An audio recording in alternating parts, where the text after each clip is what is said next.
नवरात्रि पर्व आने में कुछ ही समय बचा है। सभी भक्तगण माता की राह में अपनी पलकें बिछाए हुए बैठे हैं। माँ आए उन्हें आशीष दें और उनकी मनोकामनाएं पूर्ण करें। हिंदू धर्म में नवरात्रि का बहुत अधिक महत्व होता है। हिंदू पंचांग के अनुसार शारदीय नवरात्रि का पर्व रविवार 3 अक्टूबर 2024 से प्रारंभ हो जाएगा। हिंदू धर्म में उदया तिथि से ही आरंभ माना जाता है त्योहारों का, तो 3 अक्टूबर 2024 से आपका ये शुरू हो जाएगा। शारदीय नवरात्रि का पर्व 12 अक्टूबर 2024 को समाप्त होगा। उसी दिन आपका दशहरा भी है। नवरात्रि के 9 दिनों में माँ 9 रूपों की पूजा अर्चना की जाती है। माँ को प्रसन्न करने के लिए भक्त व्रत रखते हैं, उनका जागरण गाते हैं। धार्मिक मान्यता के अनुसार नवरात्रि के दिन विधि विधान से माँ दुर्गा की पूजा करने से सभी मनोकामनाएं पूर्ण हो जाती हैं। तो किसी भी प्रकार का असमंजस ना रखें कि आपका 3 अक्टूबर है या 4 अक्टूबर है। उदया तिथि के आधार पर इस साल शारदीय नवरात्रि का प्रारंभ 3 अक्टूबर के दिन होगा, जिस दिन आपका गुरुवार है। तो गुरुवार से आपका नवरात्रि शुरू हो जाएगी।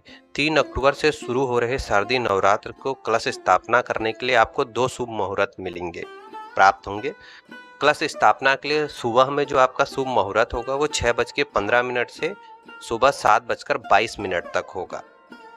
सुबह घट स्थापना के लिए आपको 1 घंटा 6 मिनट का समय प्राप्त हो रहा है। यदि आप सुबह कलश स्थापना करना चाहते हैं तो इसके बीच में कर लीजिएगा।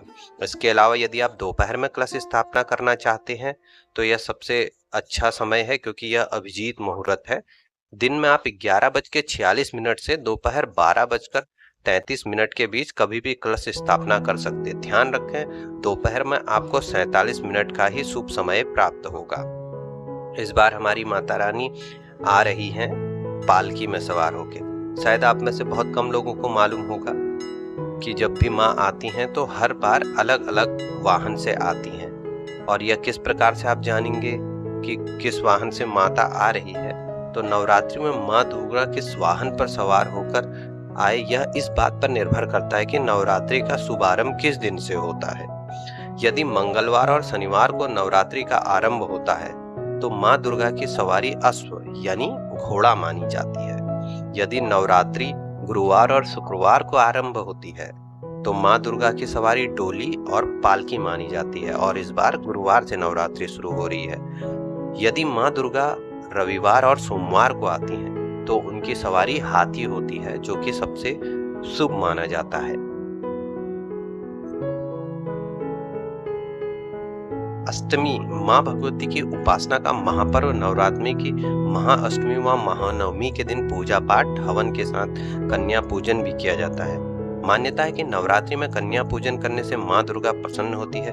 यूं तो नवरात्रि के 9 दिनों में किसी भी दिन कन्या पूजन किया जा सकता है, लेकिन अष्टमी व नवमी तिथि का विशेष महत्व है। इस बार दुर्गा अष्टमी 11 अक्टूबर को पड़ेगी और 12 अक्टूबर को नवमी होगी। तो आइए माता रानी की प्रतीक्षा करते हैं और उनके स्वागत की तैयारियां करते हैं। वीडियो को समाप्त करता हूं। जल्द ही मिलेंगे एक नई वीडियो में। प्रभु राम भक्त हनुमान आप सभी पे कृपा बनाए रखें। जय श्री राम।